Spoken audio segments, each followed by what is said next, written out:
नमस्कार दोस्तों, reality classes में आपका स्वागत है। आपका एसएससी जीडी का एग्ज़ाम 40 दिन बचे हैं लगभग इसके। आपको स्ट्रेटेजिक तरीके से तैयारी करनी होगी। मतलब अभी 1 करोड़ से ज़्यादा फॉर्म पड़ चुके हैं, आपको ये न्यूज़ मिल गई होगी। तो आपको अपनी स्ट्रेटेजी बनानी है, क्या पढ़ना है और उसको रिवाइज करना है। तो मैं यहाँ पे आपको टू द पॉइंट चीज़ें बताऊँगा और उतना यदि आप कर लेंगे तो आपका रिटेन है ना वो आराम से निकल जाएगा। इस वीडियो में हम लोग पिछले साल जो पेपर हुआ था उसमें 16 नवंबर के पेपर के सेकंड शिफ्ट में जो जनरल नॉलेज और जनरल अवेयरनेस वाले सेक्शन में 25 क्वेश्चन आए थे, उन क्वेश्चंस को देखेंगे। ये आप समझ लीजिए कि इस पेपर को निकालने के लिए टाइम अभी कम बचा है, तो आप प्रीवियस ईयर क्वेश्चन को देख के एक ओवरऑल आइडिया लगाइए। इस सेक्शन से क्वेश्चन आ रहे हैं तो हमको पढ़ना है। और 63 सेट में हुआ था तो बहुत सारे क्वेश्चन मतलब उसमें आपको पीछे वाले पेपर से कवर हो जाएंगे। मतलब आपको ये देखना है किस टॉपिक से क्वेश्चन आए हैं, तो उसमें ये बहुत ही हेल्प करेगा।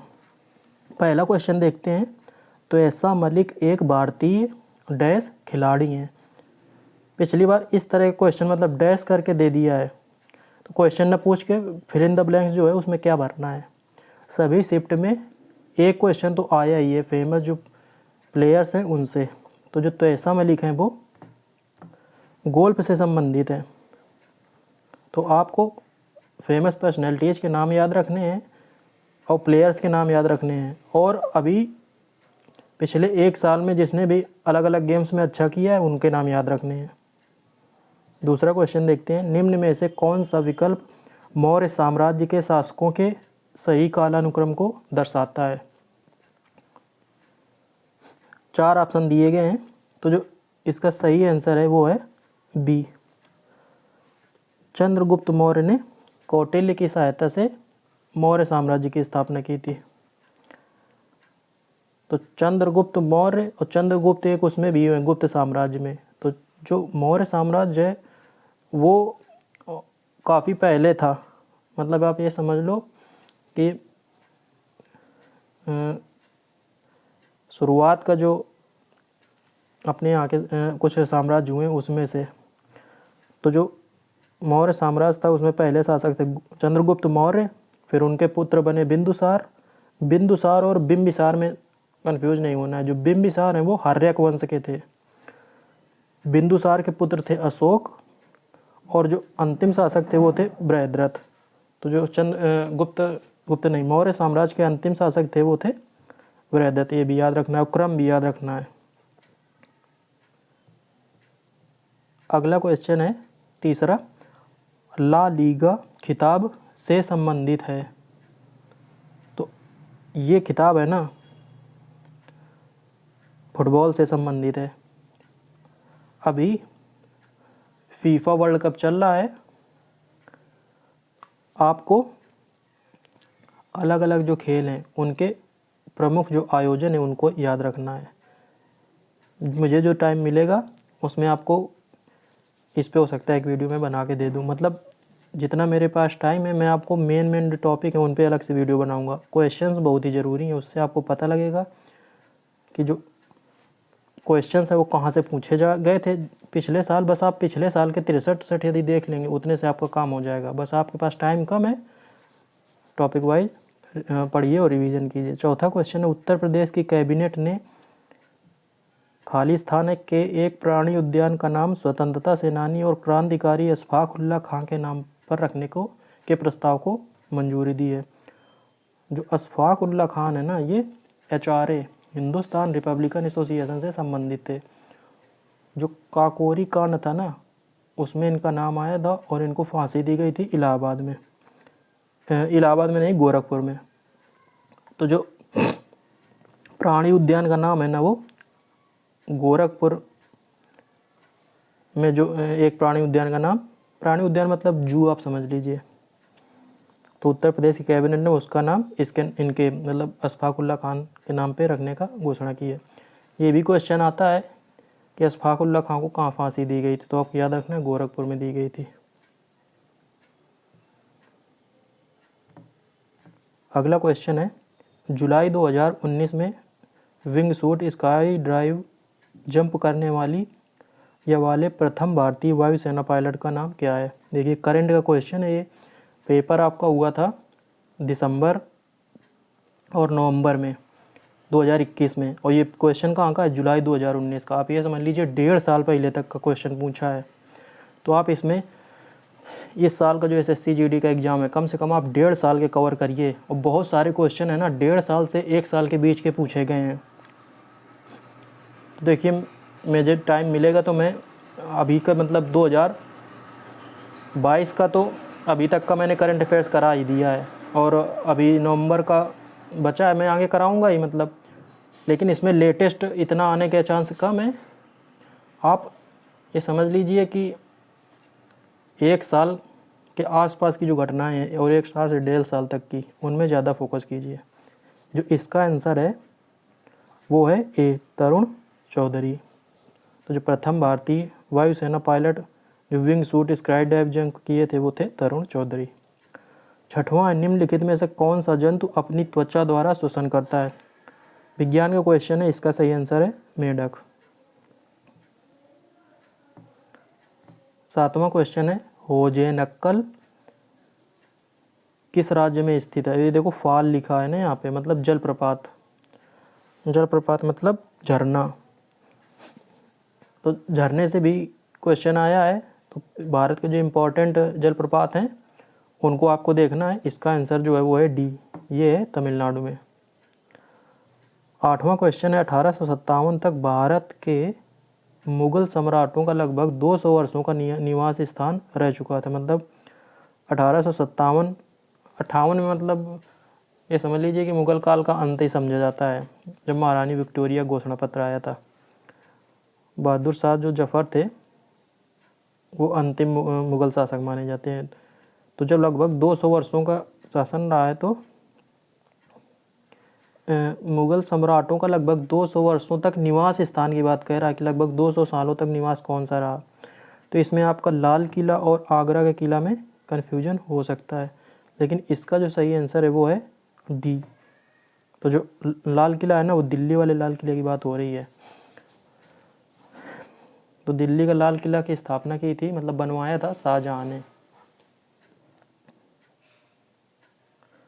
तो जो आगरा का किला है उससे ज़्यादा समय तक ये जो दिल्ली का लाल किला है वो निवास स्थान रहा मुगल शासकों का। डी क्वेश्चन सही है। जो आगरा किला की स्थापना थी वो अकबर ने की थी, और आगरा शहर बसाया था सिकंदर लोदी ने। 9वां क्वेश्चन है, भारत सरकार द्वारा पेंशन भोगियों के लिए शुरू की गई एक बायोमेट्रिक सक्षम डिजिटल सेवा निम्नलिखित में से कौन सी है। योजनाओं से क्वेश्चन लगभग हर एग्ज़ाम में, मतलब हर शिफ्ट में पूछा गया है इसमें, तो इस पर भी एक वीडियो में कोशिश करूँगा बना दूँ। तो 9वां क्वेश्चन का जो सही आंसर वो है जीवन प्रमाण। ये योजना भारत सरकार ने पेंशन भोगियों के लिए शुरू की थी। 10वां क्वेश्चन है, महानदी नदी के बारे में निम्नलिखित में से कौन सा कथन गलत है। अब ये समझिए कितना बढ़िया क्वेश्चन इन्होंने फ्रेम किया है। 4 ऑप्शन देखते हैं। यह छत्तीसगढ़ के पहाड़ी इलाकों से निकलती है। चलो, वैसे तो महानदी पे हीराकुंड बांध बना है, भारत का सबसे लंबा बांध है, ये क्वेश्चन भी है। तो यदि आपको बस इतना पता है कि ये उड़ीसा में बहती है, उद्गम नहीं भी पता, चलो तो भी आप इसका आंसर कर लेंगे। देखते हैं 4 ऑप्शन, उससे आपको अपने आप क्लिक कर जाएगा। इसके जलग्रहण क्षेत्र का कुछ हिस्सा महाराष्ट्र में स्थित है। चलो देख लेते हैं। अगला है, यह लगभग 860 किलोमीटर लंबी है। हमको लंबाई पता है, नहीं पता। डी है, यह अरब सागर में गिरती है। बोल रहा है ना कौन सा कथन गलत है। तो जो उड़ीसा है ना वो तो बंगाल की खाड़ी से जुड़ा हुआ है, तो ये अरब सागर में कैसे गिरेगी। तो बोल रहा है ना कौन सा गलत है, डी ऑप्शन सही हो जाएगा। यदि आपको इन तीनों में से कुछ पता नहीं कि कहाँ से निकलती है, महाराष्ट्र में भी बहती है कि नहीं बहती, लंबाई भी नहीं पता, फिर भी आप डी ऑप्शन क्लिक कर देंगे। तो आप ये समझिए कि एग्ज़ाम में अच्छे नंबर लाने के लिए आपको थोड़ा सा क्वेश्चन अच्छे से पढ़ना होगा। आप अपनी पढ़ाई पे ध्यान रखिए, मतलब जितना पढ़ा है उतने से ही कम पढ़िए, अच्छा पढ़िए, सीधी सी बात है। सिलेक्शन का यही फंडा है। 11 क्वेश्चन नंबर है, निम्नलिखित में से सर्वाधिक अभिक्रियाशील धातु कौन सी है? ये तो इनमें से ना सबसे अभिक्रियाशील जो है वो है आयरन, डी। 11 का डी ऑप्शन है। रिएक्टिविटी जो मेटल्स की होती है उसकी एक सीरीज होती है, वो आपको देखनी है। 12 नंबर है, निम्नलिखित में से किस देश ने 2020 आईसीसी अंडर 19 क्रिकेट विश्व कप के 13वें संस्करण की मेज़बानी, मतलब मेज़बान वो होता है जिसने जो आयोजित करता है। जैसे जो अभी T20 वर्ल्ड कप हुआ वो ऑस्ट्रेलिया में हुआ था, तो ऑस्ट्रेलिया मेज़बान देश हो गया। 12वें का डी, जो अंडर 19 क्रिकेट वर्ल्ड कप 2020 का, वो भी ऑस्ट्रेलिया में हुआ था। 13 क्वेश्चन नंबर है, भारत सरकार ने वर्ष में आयुष्मान भारत प्रधानमंत्री जन आरोग्य योजना PM-जय शॉर्ट में बोलते हैं को मंजूरी दी। देखो दूसरा क्वेश्चन आ गया योजना से, इस पे मैं ज़रूर एक वीडियो लाऊंगा। मेन योजना देखेंगे। आप ये समझ लीजिए कम पढ़िए और बार बार पढ़िए, बस उसी से आपका सिलेक्शन होगा। बहुत ढेर सारा मैटर बनने से बाद में पेपर में कुछ याद नहीं रहता है। तो जो 13 क्वेश्चन नंबर है इसका सही आंसर है सी। 2018 में ये स्टार्ट हुई थी प्रधानमंत्री जन आरोग्य योजना, शॉर्ट में बोलते हैं PM-जय, JAY, Jan Arogya Yojana. 14वां question number है, भारतीय जीवन बीमा निगम अधिनियम संसद द्वारा में पारित किया गया था। LIC के बारे में है कि इसी के द्वारा LIC की गठन हुआ था। तो 14 जो है ना इसका सही आंसर है डी। 1956 में बना था भारतीय जीवन बीमा अधिनियम। ये आप इकोनॉमी जो है ना अर्थशास्त्र वाले सेक्शन का क्वेश्चन है ये। 15 है, निम्नलिखित में से किस राज्य में भोरम देव मंदिर स्थित है, जहाँ प्रत्येक वर्ष मार्च के अंतिम सप्ताह में भोरम देव महोत्सव मनाया जाता है। कला संस्कृति वाले टॉपिक से क्वेश्चन आया है, इसका जो आंसर है वो है बी, छत्तीसगढ़। भोरम देव मंदिर छत्तीसगढ़ में स्थित है। 16वां क्वेश्चन नंबर है, निम्न में से कौन सी अधातु नॉन मेटल मतलब बहुपरमाणविक मतलब पॉलीएटॉमिक है? पॉली का मतलब दो से ज़्यादा जिसमें मेटल होंगे। ऑक्सीजन, O2, हीलियम भी बाई एटॉमिक है। डाई एटॉमिक मतलब बाल दो चाहे। और सल्फ़र, सल्फ़र को हम लोग जैसे SO2 होता है ना, तो ये सल्फ़र डाइऑक्साइड हो गया, तो सल्फ़र बोला ना धातु की बात कर रहा है। हीलियम, ऑक्सीजन, ऑक्सीजन तो गैस हो गई, सल्फ़र मेटल हो गई। ऑर्गन पॉलीमेटेलिक की बात, पॉली एटॉमिक की बात कर रहा है। तो जो 16 का सही आंसर वो है सल्फ़र। 17वां है क्वेश्चन नंबर, सन 1865 में निम्नलिखित में से किसे बॉम्बे का पहला नगर आयुक्त नियुक्त किया गया था? अब ये समझ लीजिए जो ये पेपर है ना TCS ने बनाया था, तो ये थोड़ा सा फालतू टाइप के क्वेश्चन भी रखते हैं, मतलब मेरिट बहुत ज़्यादा ना जाए।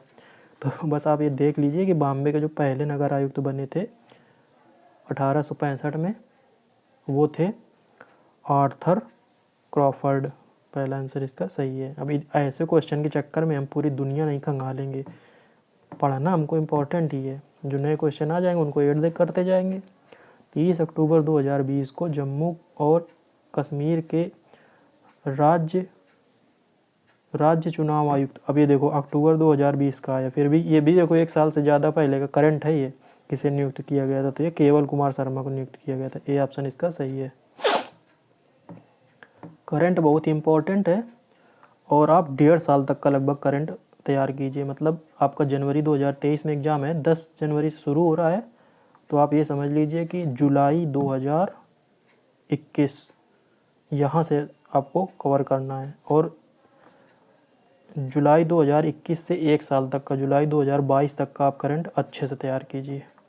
लगभग 7 क्वेश्चन, 6-7 क्वेश्चन आएंगे। मतलब अच्छा 25 में 6-7 आए तो 20 में 5 क्वेश्चन तो आप मान ही लो इस सेक्शन में। 19वां क्वेश्चन है, किसी धातु के त्वरण को तब खाली स्थान कहा जाता है जब वह वस्तु एक सीधी रेखा में गति करती है और समय के नियत अंतराल में उसका वेग बढ़ता या घटता रहता है। तो इसको एक समान त्वरण बोलते हैं। जब एक सीधी रेखा में कोई गति कर रहा है ये वस्तु और नियत अंतराल में उसका वेग है ना वो घटता या बढ़ता है, उसको एक समान त्वरण बोलते हैं। 20वां क्वेश्चन नंबर है, भारतीय संविधान के 44वें संशोधन अधिनियम 1978 के तहत निम्नलिखित में से कौन सा एक मौलिक अधिकार नहीं है? तो इसके द्वारा अधिनियम मतलब 44वें संविधान संशोधन अधिनियम 1978 के द्वारा जो संपत्ति का अधिकार है उसको मूल अधिकार से हटाकर कानूनी अधिकार बना दिया गया। और कहाँ पे रख दिया गया? आर्टिकल 300A में, या 300A हिंदी में बोल दो, संविधान के 300A पार्ट में अब ये मतलब इस आर्टिकल में ये है कौन? संपत्ति का अधिकार। अब ये मौलिक अधिकार नहीं है। तो मौलिक अधिकार 6 बचे हैं, पहले 7 थे। 21वां क्वेश्चन नंबर है, ज्ञात्रक या जात्रिक, मतलब इसमें ये बढ़िया है कि इन्होंने 2 नाम हिंदी में लिखे हैं, उसके बाद इंग्लिश में भी बिल्कुल ऐसे ही क्वेश्चन आया था और इंग्लिश में भी लिखा है कि मतलब कुछ लोग ना उसी को अलग अलग तरह से प्रोनाउंसिएशन करते हैं। तो आप जो भी समझे, क्षत्रिय वंश के प्रमुख के पुत्र थे, तो इनमें से कौन? गौतम बुद्ध, ऋषभनाथ, पार्श्वनाथ, महावीर स्वामी। तो गौतम बुद्ध है ना, वो इनको इनके जो पिता थे, अभी मेरे दिमाग से स्किप हो गया, शाक्य वंश, हाँ शाक्य वंश से संबंधित थे। इनको शाक्य मुनि भी बोला जाता है गौतम बुद्ध को। और इनका हमको वंश तो हम लोगों ने पढ़े नहीं है। इनके ऋषभनाथ और पार्श्वनाथ ये जैन धर्म से संबंधित थे। और इसका आंसर है वो है डी, महावीर स्वामी। इनके पिता जो थे वो सिद्धार्थ थे और वो क्षत्रिय वंश के प्रमुख थे, के पुत्र मतलब प्रमुख थे। 22वां क्वेश्चन नंबर है, ये भी अर्थशास्त्र से, इकोनॉमिक्स से, किसी विशेष वर्ष के दौरान देश के अंतर्गत उत्पादित सभी अंतिम वस्तुओं और सेवाओं का मौद्रिक मूल्य, इसको जीडीपी बोलते हैं, सकल घरेलू उत्पाद। 4 ये जो टर्म्स है, बाकी इनको भी आपको देखना है। इस पर भी मैं एक वीडियो बनाऊंगा। मतलब कुछ इंपॉर्टेंट जो अर्थशास्त्र से रिलेटेड टर्म्स हैं वो आपको आने चाहिए, ज़्यादा इसमें इकोनॉमिक्स में पढ़ने की ज़रूरत नहीं है। मुश्किल से मतलब ये समझ लो 2 क्वेश्चन, 20 में से 2 क्वेश्चन इससे आ सकते हैं। अब 23वां क्वेश्चन नंबर है, courts of India past to present. Hindi में ऐसे पढ़िए, courts of India past to present, तो इंग्लिश में ये लिखा है courts of India past to present. इसके लेखक कौन है? तो 23 है ना, इसमें बी मैंने लिखना भूल गया हूँ। इसके जो लेखक हैं वो है रंजन गोगोई। CGI भी रह चुके थे, अभी बीजेपी की तरफ से राज्यसभा के सांसद हैं। Courts of India past to present. Important books, मतलब इस वाले टॉपिक से ये क्वेश्चन पूछा गया है, ऑथर्स एंड बुक्स। 24वां क्वेश्चन है, करंट पे बेस्ड है, अगस्त 2021 में मेजर ध्यानचंद नेशनल स्टेडियम नई दिल्ली में आयोजित एक कार्यक्रम में FIT इंडिया ऐप लॉन्च किया। तो किसने लॉन्च किया था? फिट इंडिया ऐप ये लॉन्च किया था अनुराग ठाकुर ने। बी ऑप्शन इसका सही है। लास्ट क्वेश्चन है, निम्नलिखित से किस राज्य ने जनवरी 2020 में 71वें गणतंत्र दिवस परेड में सर्वश्रेष्ठ झांकी का पुरस्कार जीता? इसका जो सही आंसर है वो है असम। उसके बाद ये 20 में है, देखो जनवरी 2020 की बात हो रही है, वो 21 अभी 2022 में उत्तर प्रदेश ने जीता था। ये हो गए आपके 25 क्वेश्चन। उम्मीद है आपको वीडियो अच्छा लगा होगा। चलिए मिलते हैं अगले वीडियो में, तब तक के लिए नमस्कार, धन्यवाद।